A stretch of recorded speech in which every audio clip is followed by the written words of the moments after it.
I'm Rob Ray, and you're watching Pax8 Live.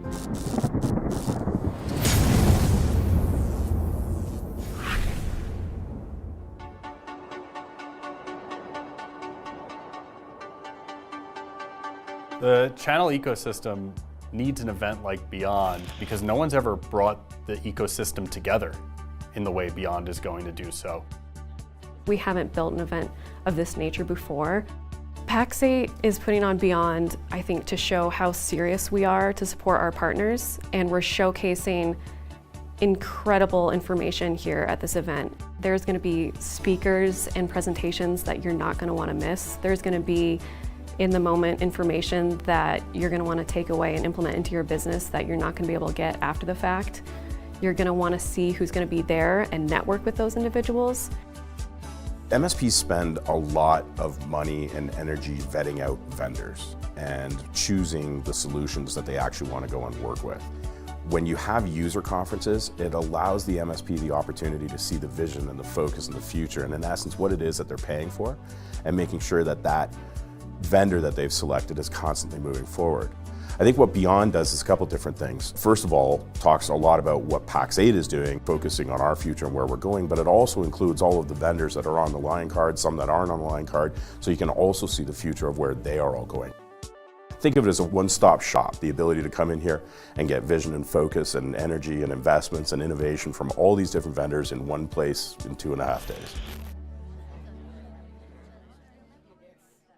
Why is Beyond so important to the IT channel?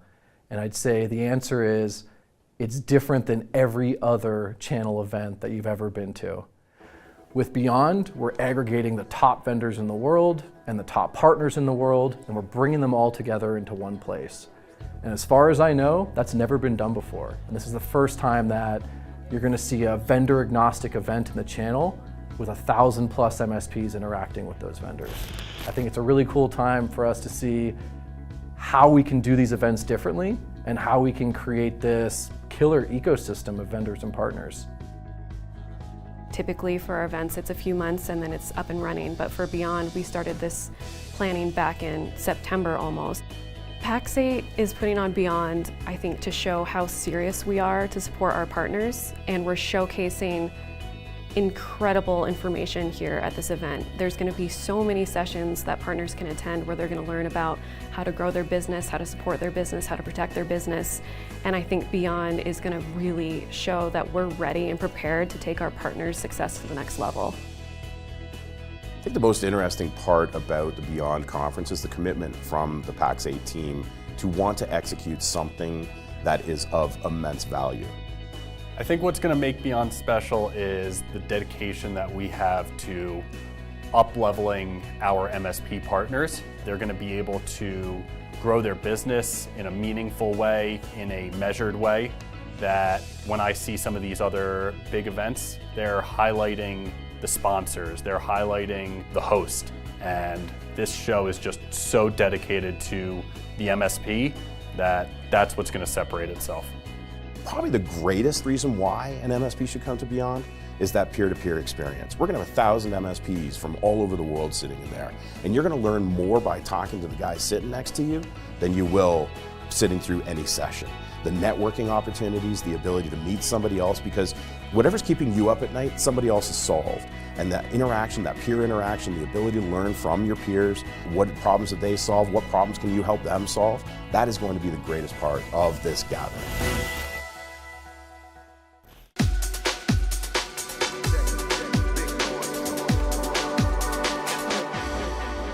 Here at QBP Q2 2023. QBP and our SKO specifically are meetings that you certainly don't want to miss out on. This is just a great opportunity for vendors to engage with every one of our sales reps, to present and really talk about their solutions and where they win. It's just a great opportunity to build those relationships and really kick off on the right foot. I hope you enjoy what we have in store for you here. To me, I just feel like it's a really uplifting event that we all get together for and really gives us energy throughout the rest of the quarter. Keeper and Malwarebytes here were our vendor sponsors for this event. We're really excited to have them on. We've been getting a lot of requests, and partners have basically been begging for us to bring them on for months now. Feels like a long time in the making. We are absolutely thrilled to be here. This is a partnership that's been on my roadmap since I joined Keeper about 3 years ago. Working with MSPs, we just get so much interest in, do you guys work with Pax8? And what about Pax8? And just meeting all the sellers here and being a part of this event, it was kind of a no-brainer for us.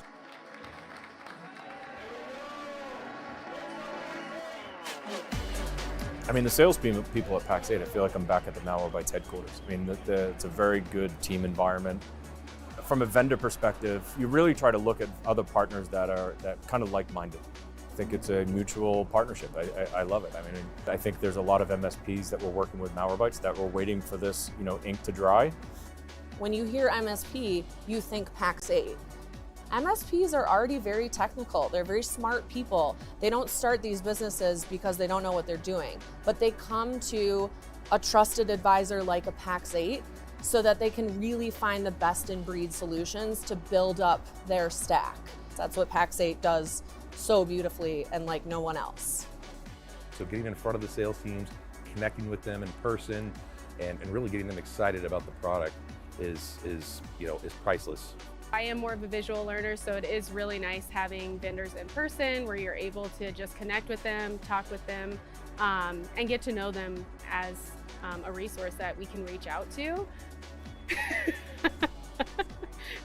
It's been a blast. Everybody's just been really excited to have us here, and lots of, thank you for coming and thank you for sponsoring. And we're like, no, thank you for having us. We love the channel, guys. Channel 5, Channel 7, Channel 9, they're all great channels. I was watching Channel 11 last night, it's pretty cool. It's unique to come across a couple vendors that really align well with our culture and just blend with our people right away. So yeah, just lots of excitement with our sales teams, and we're excited to see where the future goes with these two partnerships.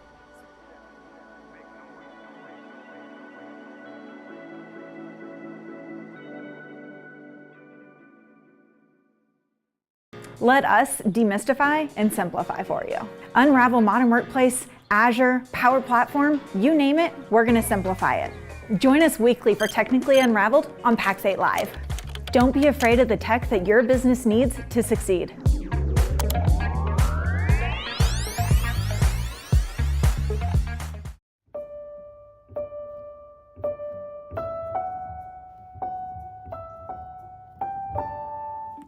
Many people ask me what's the meaning behind Pax8. Pax8 means peace and luck. शांतता आणि नशीब. Meer makes me. Sulh và uhur. Vrede en geluk. Rauha ja onni. Barış ve şans. Peace and luck. Paix et chance. Närender att. Fred och lycka. Vrede en geluk. Fred och lycka. Pace și noroc. Paz e sorte. Friede und Glück. Mír a štěstí. Paz e sorte. Paix et chance. Taikos ir sėkmės. Pax8, peace and luck.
What's up, everyone? Happy Friday, and welcome to the game on Pax8 Live, the show where we discuss all the cybersecurity shenanigans you need to be aware of for the last week.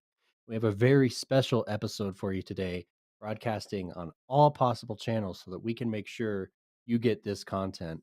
Later on in the show, we're going to be joined by Andrew Morgan and Rob Ray, and we're going to be unpacking what's going down in the security track at Pax8 Beyond. Be a little bit of a sneak preview, but with that in mind, make sure you reserve your seat for Pax8 Beyond today.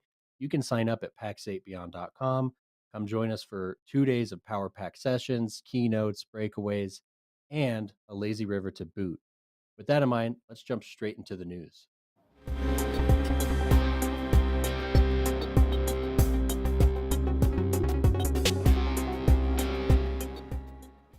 What's up, Matt? Man, Dom, I am excited about this episode. In fact, after the next 20 minutes or so, you and I may actually speak the least on this episode, period, ever. It's nuts. So if y'all are listening and watching right now on all the different platforms, we're on LinkedIn and YouTube, just understand we will be going back to only YouTube. So if you like what you're seeing, if you're happy with the content, subscribe to the Pax8Cloud YouTube channel as well. But for today, we have something I've been very excited about. I've had to keep it under wraps.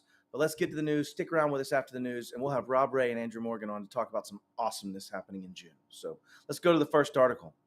So on this first article, Dom, you said this, right? You called this into existence. We talked about it last week. We met with Wes Spencer and said, hey, what happens when we stop paying ransom? What happens when these threat actors have a lower ROI, which we're seeing in some of the most recent reports, we're seeing because of some of the disruption? Well, what did you propose, Dom? Yeah, we talked a lot about and I used the word brutality because I meant it, right? The brutality of what these threat actors are doing, moving in the upward direction as the ransom payments move down. And this hit my inbox right after we wrapped last week's show. And it's a really terrifying and sad story, but it's really relevant to what we were talking about. And I wish I wasn't right, but we're right here, and we see here the students in the Minneapolis school district incident. There's now all kinds of information coming out of that, including some extremely private information to kids, staff, like psychological reports. Imagine telling your student counselor about your home life and that being publicized. Let's just dig into what that implication means to a 10-year-old or a 12-year-old, right? And now Publix, I just, I'm getting tingles because it's, you already have interesting family dynamics playing out a lot of times in schools. And now to have, therapist notes available and published because the school district didn't pay or whatever reason it is, I think you're seeing, a lot of to your dirty point, laundry. that brutality jump. Yeah. It's terrifying. And I really hope the point of us sharing this is to drive this home, that this is a real thing, and we really need to be thinking about this. These are the real world implications, right, of a cyber incident. When the threat actor is not pleased, so to say. Well, let's take this out to just a little bit of a thought experiment, right?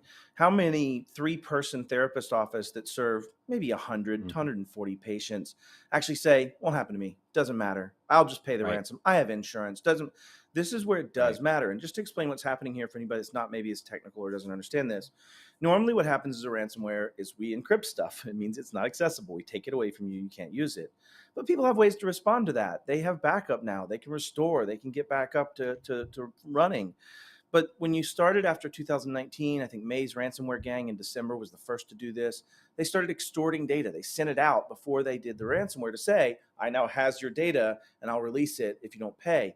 And this is an example of that, right? And now they're taking it down to a school district, therapy notes, teacher home addresses, student information that they've harvested. They now are saying, oh, they didn't pay? Let's prove it to you. And they released the data. And so you now have this outplay of a lot of impact in lives that comes from that. And this is a marked change too. I think it's important to point out, because in the past, we've seen certain ransomware gangs maybe attack a hospital or a healthcare facility. Sure.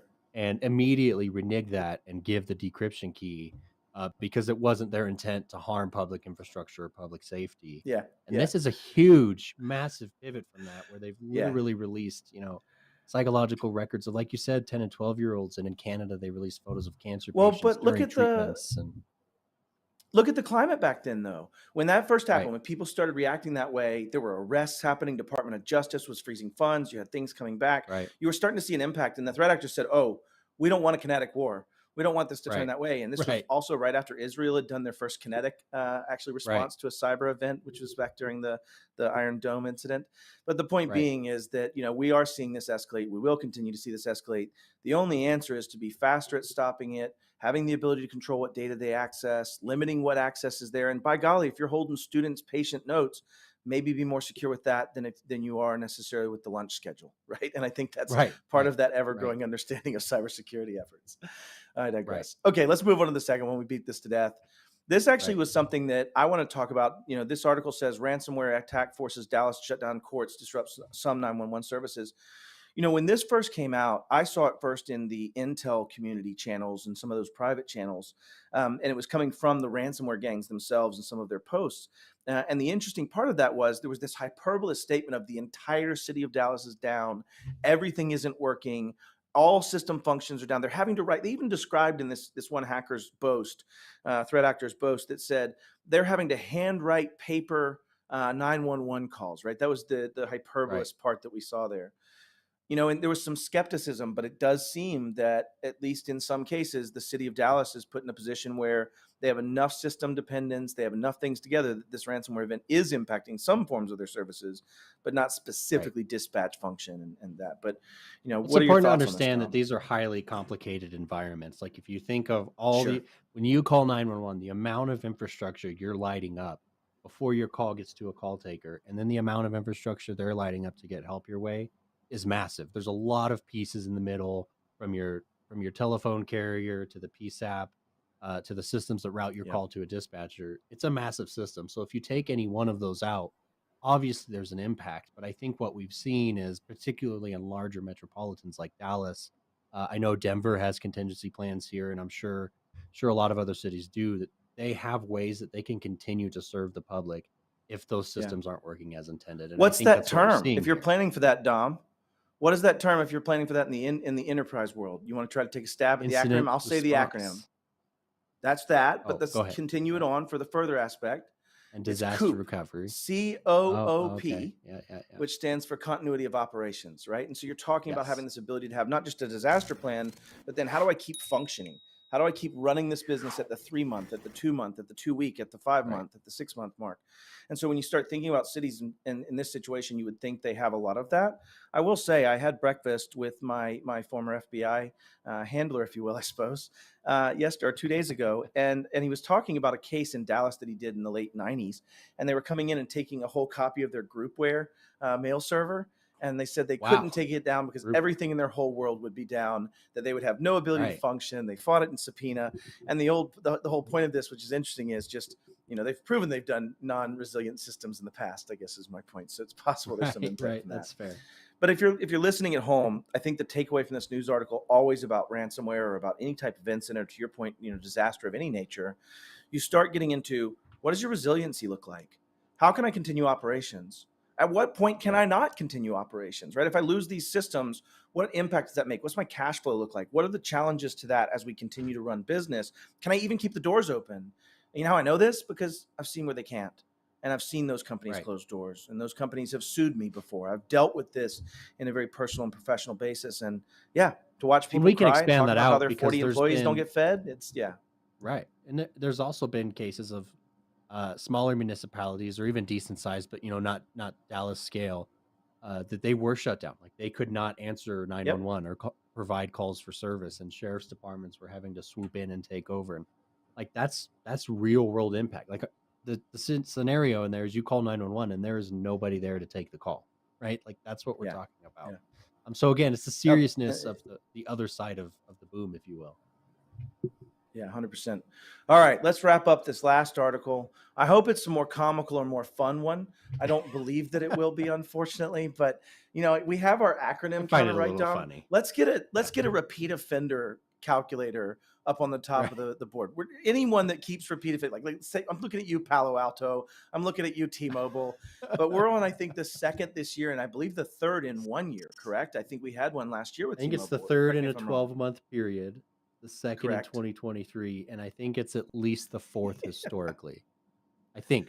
Yeah, Don't quote me, yeah. but I think it's the fourth historically. Serendipitously, we had a Malwarebytes ad pop up as a run by. That's pretty nice, but no, that was unintended. But seriously though, this is one of those things where, you know, when you think about it today, showing a track record and a continued track record, especially as a publicly traded company, is going to have ramifications. If you look back, March last year, the SEC stepped out and said, hey, maybe we should do something like what we did with Sarbanes-Oxley. Right after Sarbanes-Oxley, they made a requirement that you had to have someone on your board that had financial understanding of what was going on. You had to attest to it. You had to have the ability to say that. Why? So they could get the handcuffs, right? You had to have someone knowing they made an executive decision to do the wrong thing and to commit fraud. And you saw that play out with Uber's CISO, right? They just now, actually, we found out he's not going to jail today. I don't know if you saw that, but Uber's CISO, he got it. He got off from a basic. They waived the time. So, short story is, you know, you're starting to see more and more of this roll up with the SEC. There are people clamoring right now to try to meet some of the new SEC regulations around having someone on your board that understands cyber, reporting cyber incidents, with some preposterous numbers proposed, like 4 hours to report a cyber incident. Right. You don't even know what color the paint is of the car that hits you yet by 4 hours, right? Like, anyways, I digress. What are your thoughts on this one, Dom? T-Mobile for the number 4. I don't know. T-Mobile is also a big noisemaker and a big mover in this industry. They just bought Mint.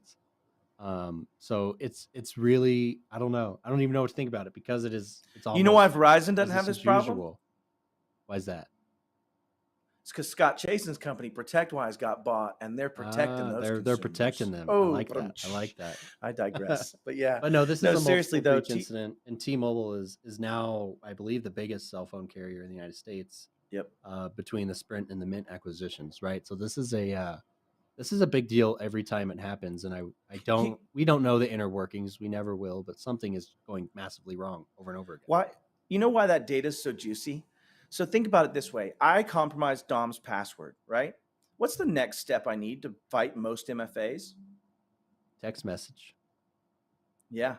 Well, most of the time we've seen SIM swapping, we've seen SIM jacking, we've seen PSTN attacks. But you know what? It makes it a lot easier if I already know your name, your secret password potentially for what you call in with, who actually owns this phone number, maybe the full number if all I have is the last of 0267 and I don't have the full number to add that. Right. You could see a world where having that data gives you a lot of OSINT or open source intelligence capability that's come from these breaches. Not to mention and these call logs, expos. cell tower pings, like all that. Who do I want to attack? Information Who's that, close that to a you? three-letter might subpoena about you if they were trying to figure out where you were. They could probably access that in the right type of incident, right? So, 100%. Yeah, and I don't know that this one's that way. For nation states too. We don't know. No. Yeah. But I will say 4 or 5, like at some point they've got to find the crown jewels, right? I mean, you can only poke through the infrastructure so many times. Well, listen, I'm super excited. If you would, let's kick over to the brilliant Robin Harris. She's got some great words of wisdom for us. And then, man, I'm going to be excited to announce the 2 people with us today because we're going to show y'all some cool stuff that we're doing in June. So let's kick over to Robin Harris.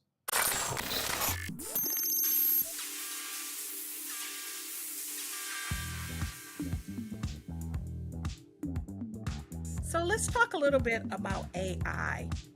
And AI, artificial intelligence, it's becoming more integrated in our life. It just cracks me up when I see my sister talking to her phone and, asking, hey, what's this? Hey, Siri, do this. Hey, Alexa. It's just all over the place. But we have to understand that AI, it can be a double-edged sword for us, because if we haven't done due diligence in putting in those foundational security measures, AI can open the door for a lot of things to go wrong. A lot of things to go wrong. We could be headed toward, I'm not talking Terminator type thing, but believe me, I mean, you think about cars that drive, cars that park, all computers have to be concerned about bad actors and threats. So when you introduce AI, you've introduced another sophisticated layer. And if you don't have your basic security functions in place, what's the likelihood that you're going to have those advanced security functions operating effectively? It's just not likely. And the other thing we need to think about with AI is when you bring AI in, who owns the rights? You know, like when you do something and you're leveraging AI to produce something for you, who owns the rights to those creations? I saw a friend using an AI to do all of these fantastic fantasy-based pictures and all this other kind of stuff. And she never thought to read the line. She signed away her rights. She no longer owns those images, and they can do whatever they want to them whenever they want. To me, that was not a good deal. She should not have operated on that platform, because basically her pictures could show up in all kinds of places where she doesn't want them to show up because she signed her rights away. So AI is we need to use it responsibly, and AI, it's artificial. Please understand, it's artificial intelligence. Now, here's just my take on it. We have yet to even explore human intelligence. We're only using a small fraction of our mental capabilities. So when we talk about artificial intelligence, we need to understand that it's humans who create it, who are using a fraction of their intelligence, creating an artificial simulation of that level of intelligence. So there's some risk there. We need to consider. There's some ethics that we need to consider. Even, when you talk about using artificial intelligence to make decisions about who gets what job, who gets what promotion, who's suitable for this, who are we going to be kind to, who are we going to be mean to, who are we going to exclude, who are we going to include. We can actually program biases and risk into our artificial intelligence, because the master architect is a human being, and humans, as far as I know, are not perfect. So when we use AI, let's do it ethically, intelligently, and securely. That's my take on it.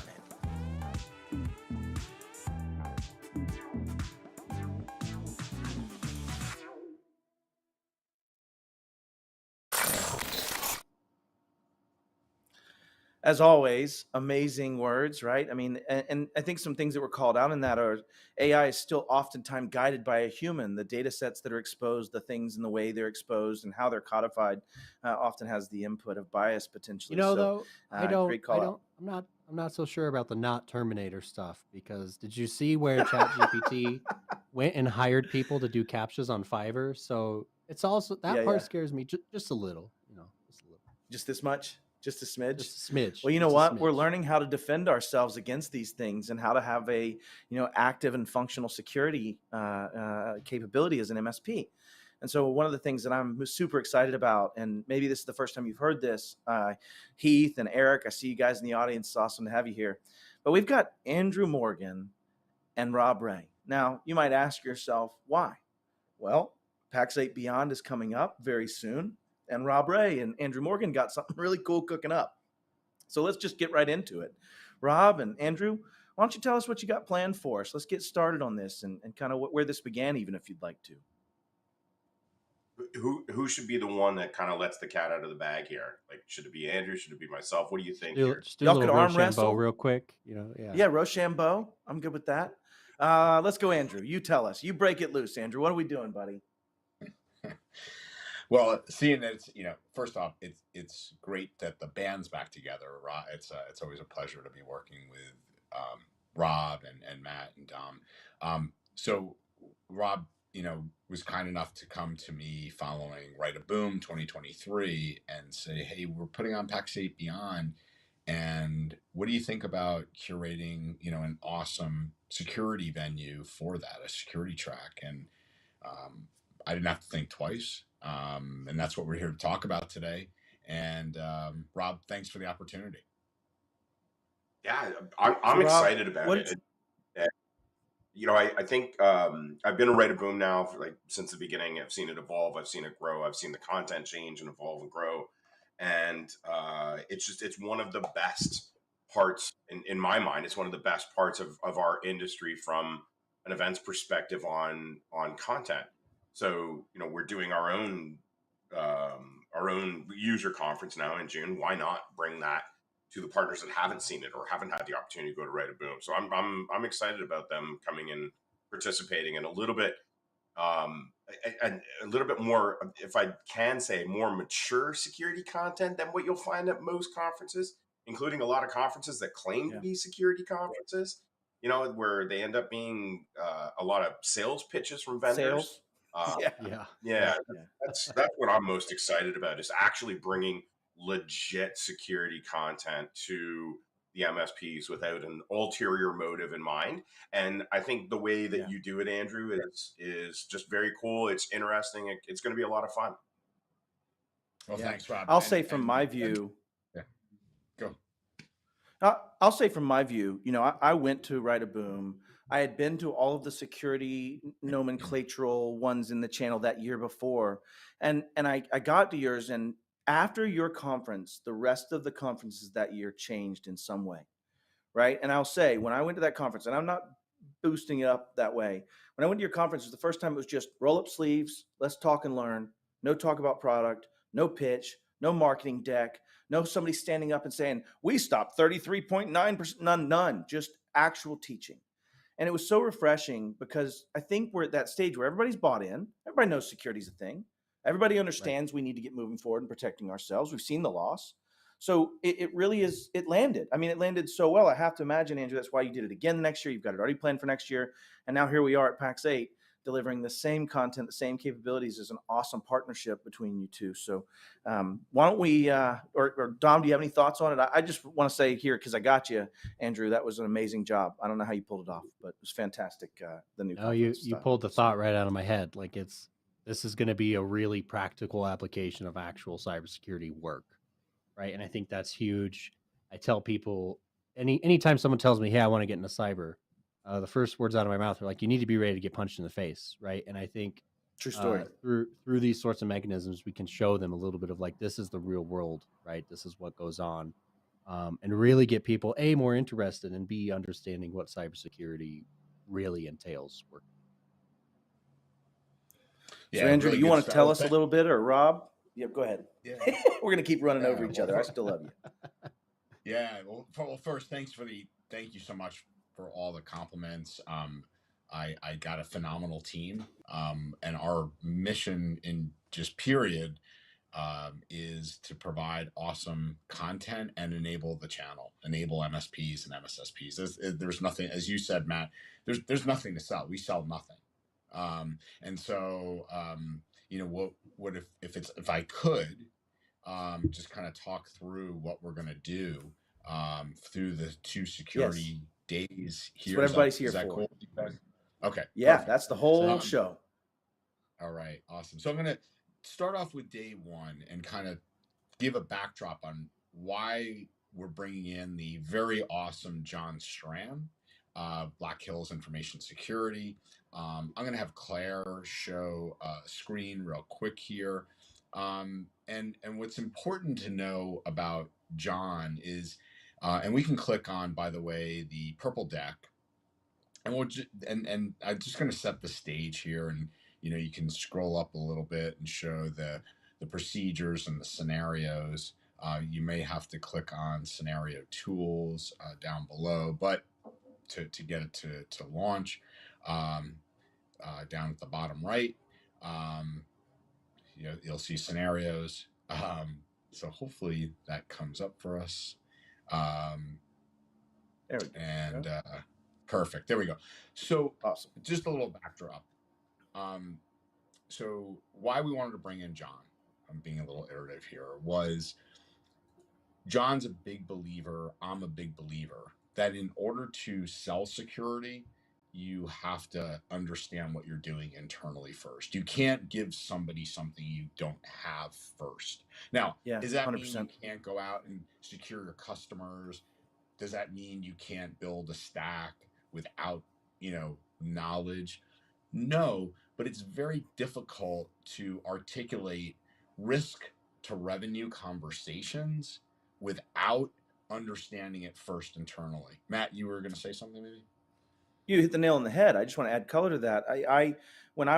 So everybody knows our MSP lost a hard $1 million in cash and a much larger loss from that, from a ransomware incident. And we had things we were defending things, but until I started learning from the attacker's side, until I started learning from what was happening and learning from it at a deeper level, I didn't understand why we were doing what we were doing. And I think that's exactly what John Strand does really well, is try to break that barrier down. So. Yeah, really well said, Matt. And if you look at, and some of these folks I'll mention who are MSPs that will be coming that have been victims of unfortunate circumstance, you often find those become the best at building their business, selling at the highest prices, because when you actually live through an event and go through, the forensics and go through the crisis communication and have to deal with this with your customers, with breach attorneys, with getting 1,000 phone calls an hour, it becomes very real. And you have this inertia to either fight, right, or go. And most of these guys that I know have fought and fought well. So in talking about day one, we're going to have, this is going to be like the first 150 people that are going to have access to this 4-hour lab with John. And it's based on a game he created, Backdoors and Breaches, a la Dungeons and Dragons, if you will, of incident response. It's a fantastic game. Yeah, I have every deck. It's and what it is literally walking through what John deems and has built what are called the procedures. So you're seeing the procedures up top, right? Or the scenarios up top, sorry. And then the procedures below it. So based on this random roll of the dice, if you flip any of those cards up top, Claire, just click on one of them, right? We're going to be given a scenario, right? And we're going to walk through those different scenarios that we're presented with. And then we're going to have to say, you know what, we're going to take this procedure. What's that? It's Evilgenics. That's one of my techniques that I demonstrate right there. That logo on the right. So sorry. There you go. No, absolutely fine. And so Claire, if you pull up like endpoint detection and response, we just closed that one for a minute. We know that our AV, advanced AV, now EDR, MDR is ubiquitous, right? But what John wants to do is say, he understands that the MSPs are on the front lines, and he wants to actually teach, right? So the fact that you have this EDR solution, what can we do with it, right? What information, what can we analyze to understand what actually may have occurred and why your customers saying what they're saying, and start to dig into that. So he's going to teach literally as we go through the scenarios. Then when he's done with that, Robin, a la Robin Williams, as only John Strand can do. He's hysterically funny, right? He is funny. He's gonna have you go into a lab environment, and we're gonna walk through these scenarios to see if you understand what we've just gone through. Almost like a mini CTF, capture the flag. How's that acronym? Did I get a buzz? That's an acronym. That's perfect. Well played, Mr. Morgan. There we go. That mini capture the flag. And we're going to have team members walking around, and there's going to be some special guests there that we can't talk about yet. But in these different scenarios, we're going to elevate everybody's capability by the end. And don't think of it just tactically, right? Oh, I'm going to send my security guy. Because some of these procedures are crisis communications, Matt and Dom, right? Like, it's like, 100%. What you went through, very real. It's very real. It's very personal. And you know, we want to think through, do we have a crisis? Oh, we have an incident response plan. Okay, have you tested it? Do you have a crisis communications plan? Right? Do we understand if your customer involved in this has regulatory issue, you know, has any type of compliance issue? Are we going to have to notify any type of regulators in this? And we're going to walk through scenarios where this isn't just for the tactical people with hands on keyboard. This is at, you know, the executive level too, that we need to think through these things. Go ahead, Matt. Yeah, you know, one of the things that I want to make sure and codify here for anybody listening, and to set your point home, is that this is a tabletop exercise, right? You see in Yeah, the it's a CIS full-on board controls game. call outs to do tabletops. That's what it is. Yeah, it's a tabletop exercise. It's where you need Rob, the executive, in the room to make decisions. You need Matt, the engineer, in the room to make decisions, and you have to walk through that. And so some of this, to your point, you can't do a scenario without the comms manager or someone owning that. And so the more and more you get people in there that are going to be in your org that are able to say, I'm the owner and I know now I'll be responsible for communications. I'll know that I need to have my technical director be the person that's making decisions. And I'm not saying we're getting massively deep into all of that, but you'll walk away with enough knowledge of each of the pieces through this tabletop exercise to go, I hadn't thought You're going to about walk that. away Right. And with the best kind of headache because you're going to be thinking about these things, right? If you're in charge of the comms, you have to think about the words that come out of your mouth, right? Because some lawyer's going to hear those words, right? So you start to think about these bespoke areas of incident response, especially when it's a big incident. And I think a lot of people miss that when they think about this. Yep. Really well said, Dom. I think, you know, the other thing is, you know, is it the technical team and is it affecting operations? Is it affecting some piece of the, you know, line of business, or is it specific to a device? And based on those things, right? Again, it's not just this isolated person, as Matt. And thanks for sharing, Matt. I actually, you know, missed it, but yes, we're going to be doing ongoing tabletops here, right? And that's really what it's about. The other thing is what we've seen some of the MSPs do with this, once they understand it, not only are they using it internally to develop the skill sets in their own organization, but what we've seen organizations do, Matt, is actually get with their customers and monetize this and start to walk through scenarios. What would happen if we did this? Oh, I'm sorry. What would happen if this scenario would, you know, occurred in the organization? Let's walk through that. Yep. You know, you hit it well, because tabletop exercises and having the ability to know where you're going to fail, even theoretically, for me, were always very valuable, right? You now go, ooh, I didn't have this piece. And a great example, a lot of people, when they're in a major incident, count on the PSA being available and able to go get all the users' names and call numbers of everybody they might have to talk to if they were having a massive incident. Well, they don't. It may not be available. It may be down. And so you have to think about, how do I plan for those? And when you get into tabletop exercises in general, I've had so many people take my class for CIS controls. And when you get down to that side, you ask, have you had a tabletop exercise? If you come to this event, I will finally have a yes in my class that someone has tabletopped. And I say that to say, Andrew and Rob, maybe this is a question for Rob, you know, I don't know very many MSPs that tabletop regularly, that do it effectively, that go through these things. Do you see that as a gap in our market? Is that one of the reasons you wanted to bring this whole first day being essentially a tabletop guided exercise with John Strand? For somebody, Matt, that's like doing this as a full-time job, like just focusing on security, and you've never seen this before, pretty safe bet I've never seen it before. And I think that's part of the reason why you know, we want to bring in those individuals. And I think there's a couple points that I just kind of want to hit on here as well. Is and I've had this conversation, Andrew and I have talked about this, and even Matt, you and I have talked about this at length, where different personas within the actual MSP. What are the needs there? We've all had friends who have gone through this before, and there's a lot of things that you don't think about when it comes to these. And again, I think part of the biggest challenge that we have in our space, and I'd be shocked if anybody on this call would disagree with me, is just the amount and the quality of content that we're getting from everywhere.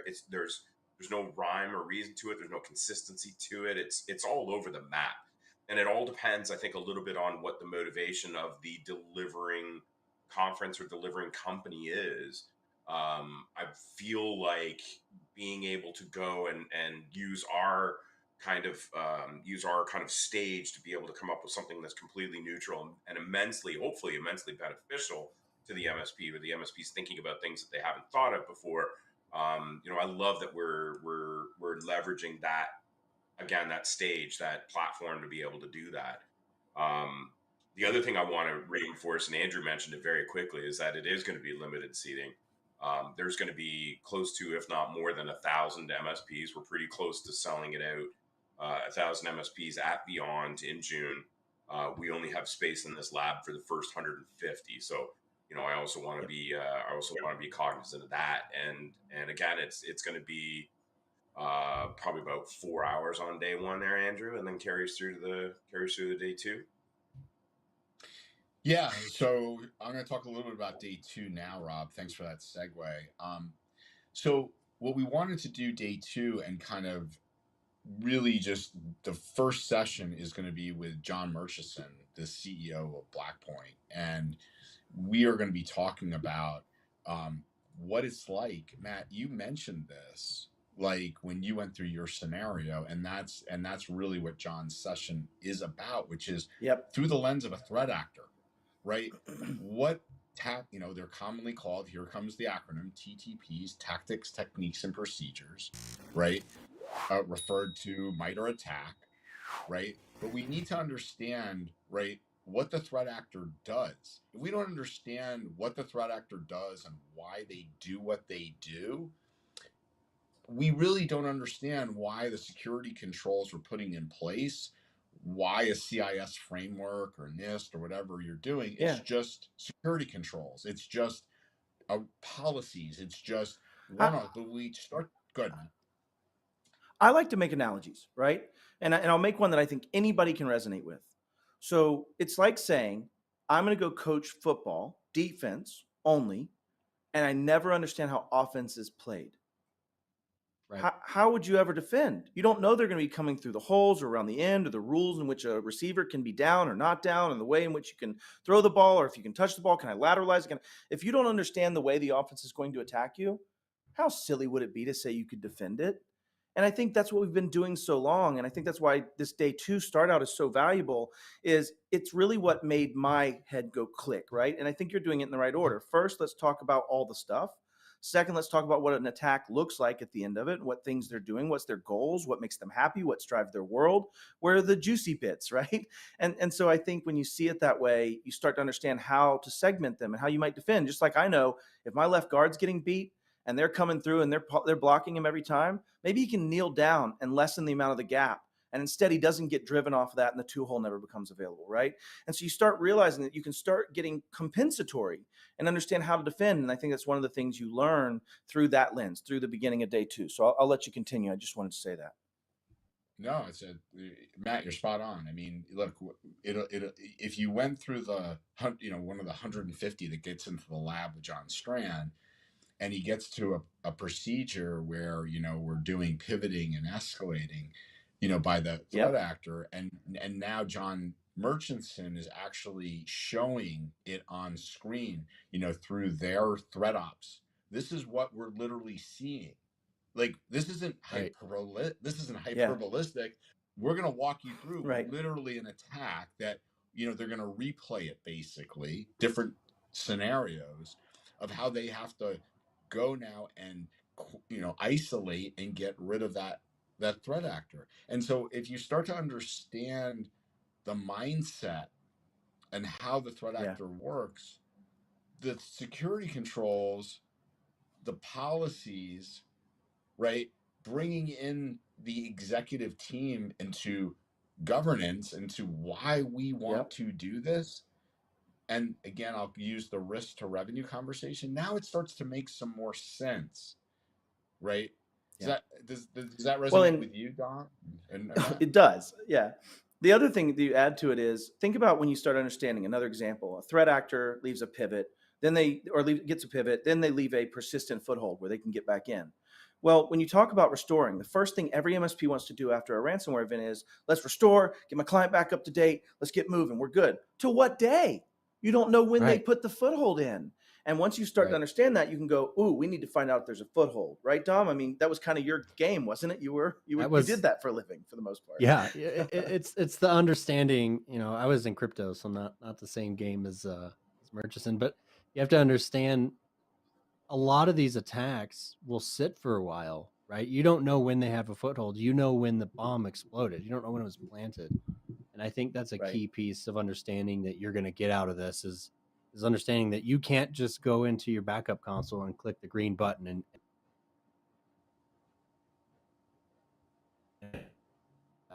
wrong. I was completely wrong about when that incident came in and where the foothold was. And guess what? Very next day, a new payload detonated and we were all shocked, right? But I hadn't restored to a point where I understood that the threat actor was not in the environment yet. Yeah, exactly. Well, Andrew, we got much more in store, so let's move on. What's after Murchison's amazing kickoff? So after John, then we're going to bring in Phyllis Lee, who was 25 years with the NSA, and she's formerly the Senior Director of Controls, now VP of Content for Center for Internet Security, or CIS. And then we're going to have Eric Woodard with her. Eric Woodard, racking up all the acronyms. And the reason we're bringing in Eric is not only is he very open about the incident he survived that almost brought his MSP to its knees. He's going to go through why he became such an advocate of the CIS controls, so much so that he's gone through SAN certification of CIS. He has put in personally for the last 2 years over 1,000 hours of personal training and execution into the controls, and how he's now using it as a means to go to market for all his clients. It's the backdrop to his security offering and to his overall go-to-market strategy. So I think it's going to be really awesome for MSPs in the audience to not hear theory, but actual practicality and how it's being used, not only in his MSP and really what it's done for his confidence to be able to go out and sell. It's huge. Yeah. So comments? I got a personal story on that one. Yeah, so Eric Woodard and I serve on an emergency response team for CompTIA, where we are there to help MSPs that are going through a similar event, right? And it's because of our shared history with Robert Chaffee and a bunch of others, Jay Tipton and more. But one of the things is when I first met Eric, it was sitting out in front of a Continuum conference, if I remember correctly, and he was sitting out alone, and he wasn't in the room, and I had walked out, and I sat down next to him and said, "Hey, what's going on, man? I'm Matt. Nice to meet you." And he says, "I'm Eric." And we start chatting, and he tells me it's the first conference he's been back at. And it's been since his massive event, and he started crying, he teared up, and he got passionate. And then we spent an hour and a half talking about the things he would have done differently, the way he would have done his contracts, the way he'd have worked with organizations. And I was blessed enough to put those in place at Iconic. I was blessed enough through his benevolence, through his sharing, through his ability to talk about something that freaking hurts. Right? That sucks, that's embarrassing, that makes you feel like a loser, that makes you not think you have succeeded for your clients. For him to be okay going through that pain just to share with you, if you missed that, you're crazy. It changed my life. I would spend time making sure you make that one as well. So any thoughts on that, Dom? Well, I just want to call out, we had Phyllis Lee on our show, what was it, 4 or 5 episodes ago. Definitely go back and watch it. She's an incredible human, and I think her combination of tactical cyber experience with what she does at CIS makes her a massive player in this space. And she's really good at illustrating the thoughts that get put behind CIS controls, right? If a new version or revision is going to come out, understand that there's a lot of work that goes into that. And I think she'll do a great job giving you some insight into why the CIS controls are what they are and why they're so effective. Yeah, really good stuff. And then Matt, you mentioned how Eric's story made you revisit contracts and things of that nature, which leads us into session 3 with a gentleman named Eric Tildes. He's the managing member of TechGC. Now, Eric, it's not often you get this, a lawyer, but he built a very successful MSP that got acquired in 2011. He and his partners built a company called NetArcs. It got bought by one of the largest MSPs, global MSPs, called Logicalis. And Eric became their chief legal and risk officer, corporate compliance, for 9 years. And now he is on his own helping many of the MSPs in our community, etc. But what the session is about is a tale of two MSPs. One that, decides to, in essence, I'm good. My MSAs are good. My cyber's good. I haven't reviewed it in a while, but I feel pretty good. ChatGPT helped me set them both up, right? All the important stuff. Exactly. My techie, etc. Right?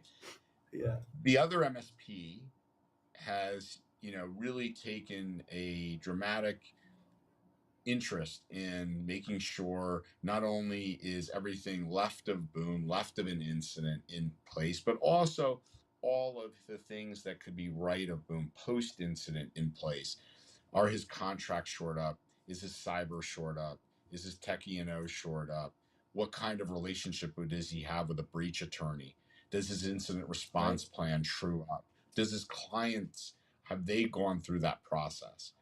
And then he role plays, right? Literally, this is real. Like, what's the end result of these two companies that actually have gone through incidents? And you see some very different end results of these two MSPs. So that's session 3. And then we close out with a panel that you're going to be on, Matt. It's going to be moderated by the director of incident response at CrowdStrike. His name's Clark Harshbarger. He's awesome, and he is the moderator. He's going to have Carl Bickmore on. He's going to an MSP, and Carl. the third person is Mackenzie Brown, who used to be at the Microsoft DART. Microsoft's defense, their detection and response team.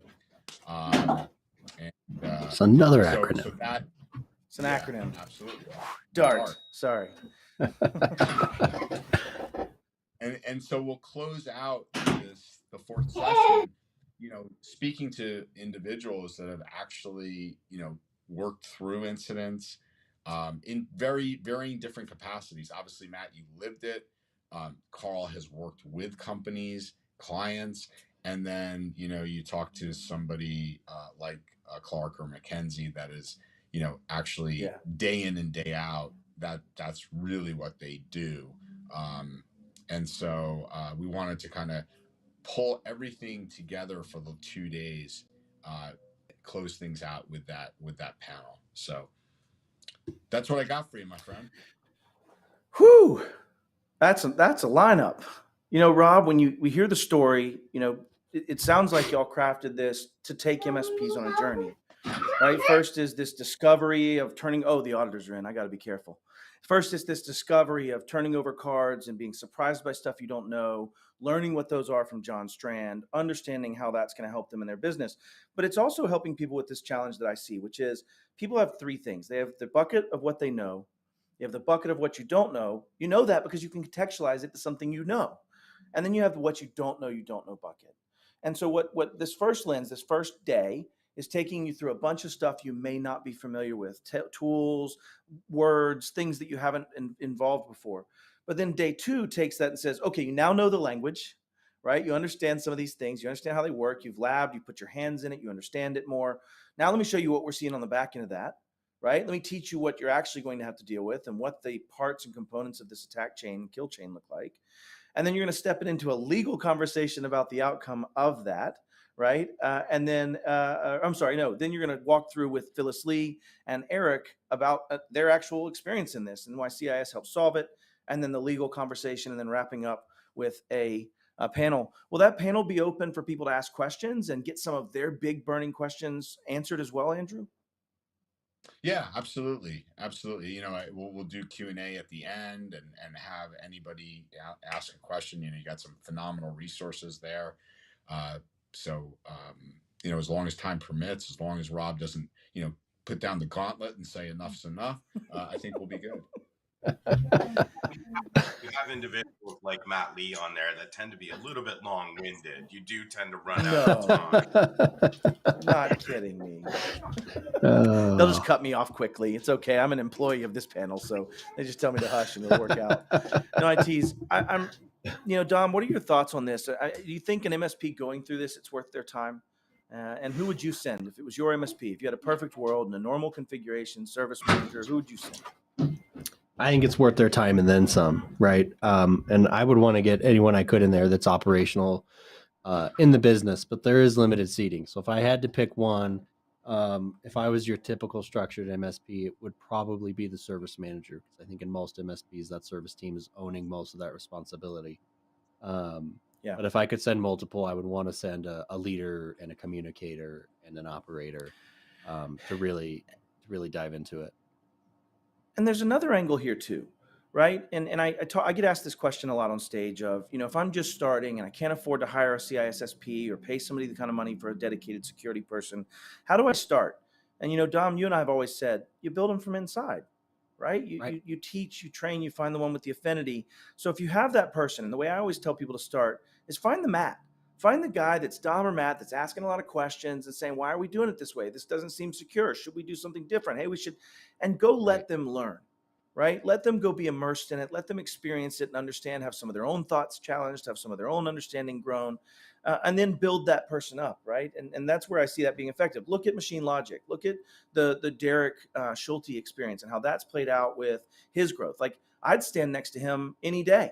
He's a brilliant 100%. security engineer. He's grown so much Yeah. in such a short amount of time. Yeah. And it's because you already have the tools. Yeah, go ahead, Andrew. Yeah, if I could say, you asked the question to Dom, and I want to ask it to Rob. Who would you send? You know, I'm a believer in sending the leader, and let me tell you why. Okay. Yes, there's going to be some hands-on stuff and things like that, but when you look at the MSPs, right, one of the biggest challenges we have as MSPs is sales, right? And if you look at something called the Challenger sale, Google it if you haven't.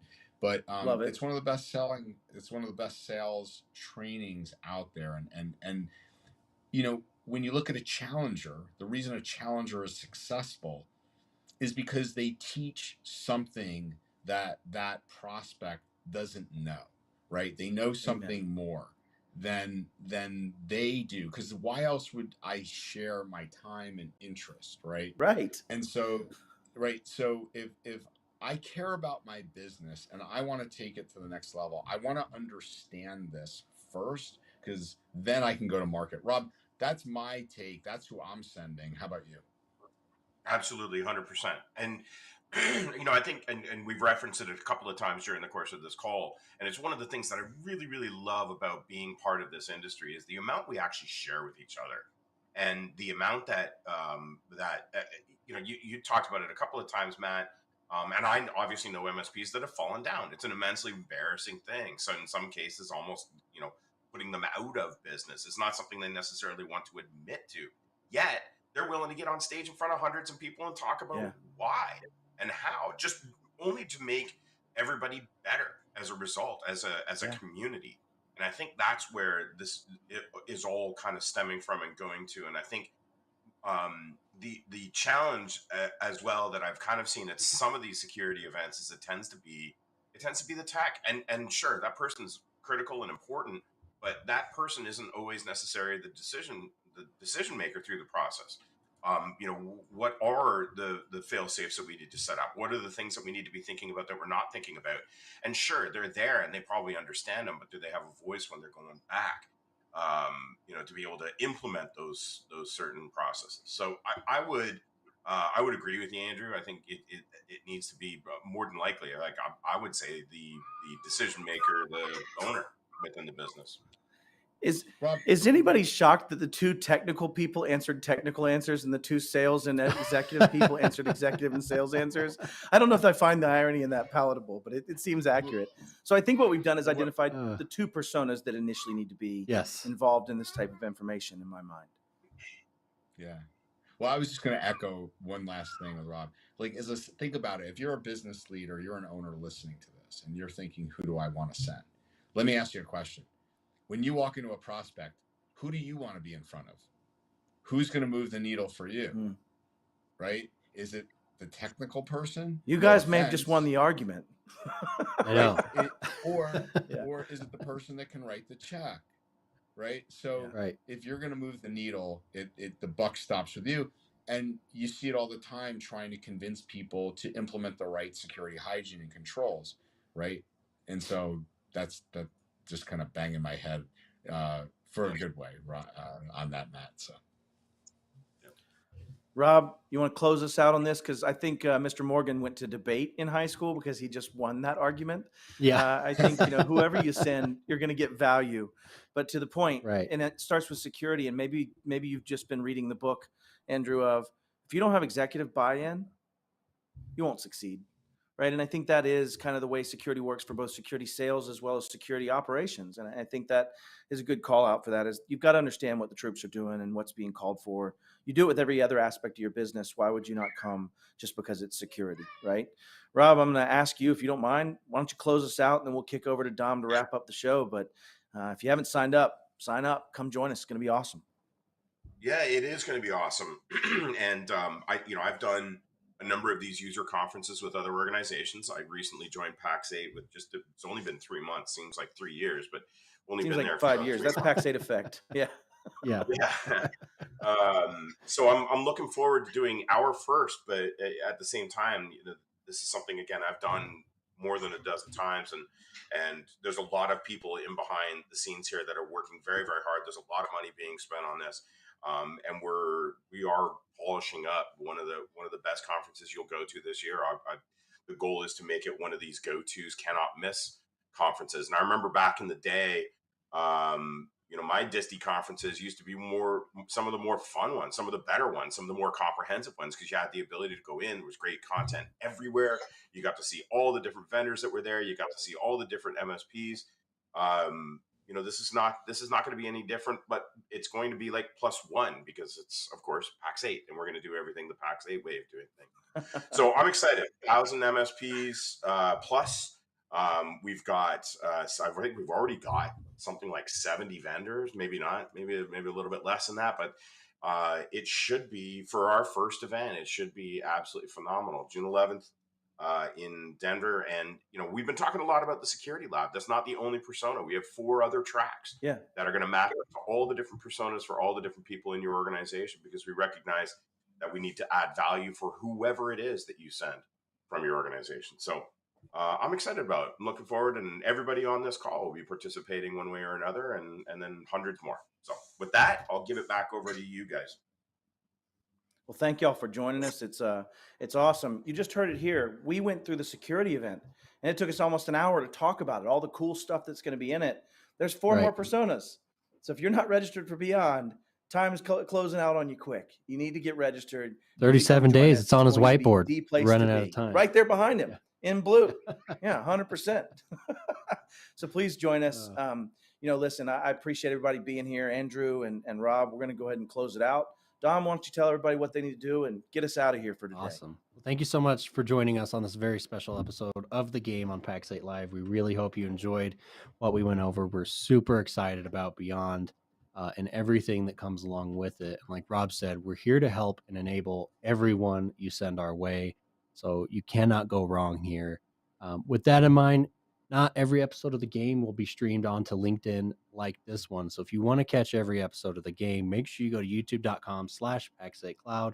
Like, subscribe, share, drop comments, all of that jazz. We love hearing from you. We want this to be a two-way show.